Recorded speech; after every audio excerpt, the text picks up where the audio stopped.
Semalam saya bersama dengan wakil daripada KPDN telah mengadakan pertemuan dengan penganjur konsert tersebut di Parlimen, dan dalam pertemuan itu kami telah mendapatkan sedikit sebanyak penjelasan dari penganjur bahawa dalam tempoh jualan tiket secara online, pihak Live Nation Malaysia telah merekodkan sebanyak 700,000 trafik ataupun percubaan untuk membeli tiket. Ini bermaksud permintaan itu mencecah 700,000 permohonan untuk membeli tiket, dan jumlah tiket yang dijual adalah 71,000. Manakala terdapat 26,000 transaksi yang telah berjaya. 26,000 transaksi ini berdasarkan maklumat yang diberi oleh pihak Live Nation Malaysia, melibatkan pembelian 1 tiket, 2 tiket, 3 dan 4 tiket.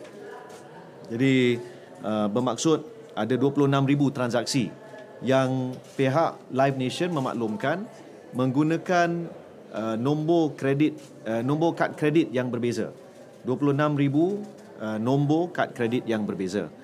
Pihak Live Nation Malaysia tidak boleh menjelaskan kepada KKD sama ada pembeli-pembeli ini adalah sama ada mereka adalah bersifat bot ataupun mana-mana unsur lain, dan kami juga pihak KKD dan bersama dengan SKMM, Suruhanjaya Komunikasi dan Multimedia, tidak boleh mengesahkan sama ada pembeli-pembeli itu adalah authentic ataupun mereka adalah automated ataupun bot, ya, program, kerana ada aspek-aspek perlindungan data peribadi yang terpakai dalam isu transaksi komersial.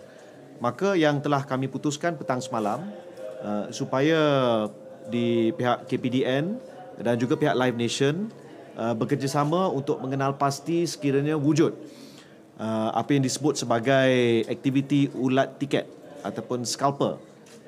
Dan perkara ini memang pihak Live Nation ada mengenal pasti, tapi kita akan bekerjasama, manakala pihak SKMM akan membantu dengan usaha profiling, mengenal pasti mungkin siapa di sebalik akaun-akaun yang membuat jualan tiket tersebut.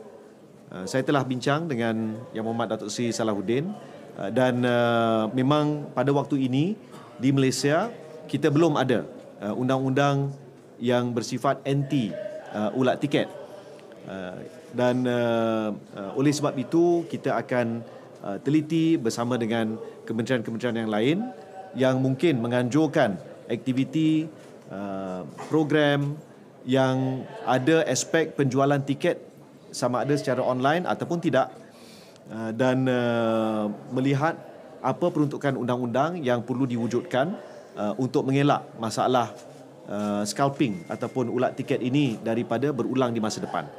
Kita juga ambil maklum ada setengah negara lain, there are other jurisdictions yang akibat daripada insiden-insiden yang sama, seperti di Amerika Syarikat, di Australia, hasil daripada konsert-konsert yang besar dan masalah scalping yang berlaku, maka mereka juga telah mewujudkan undang-undang di negara masing-masing. Kita akan teliti kesesuaian pengalaman mereka, sama ada langkah dan usaha itu berjaya ataupun tidak. Tapi akhirnya seperti yang disebut oleh Yang Berhormat Datuk Seri Salahuddin, Menteri KPDN, sekiranya anda seorang pembeli telah membeli tiket, tapi penting saya sebut di sini, pihak Live Nation belum mengeluarkan e-tiket lagi pada waktu ini. Belum lagi ada e-tiket yang dikeluarkan. Itu akan dikeluarkan kemudian.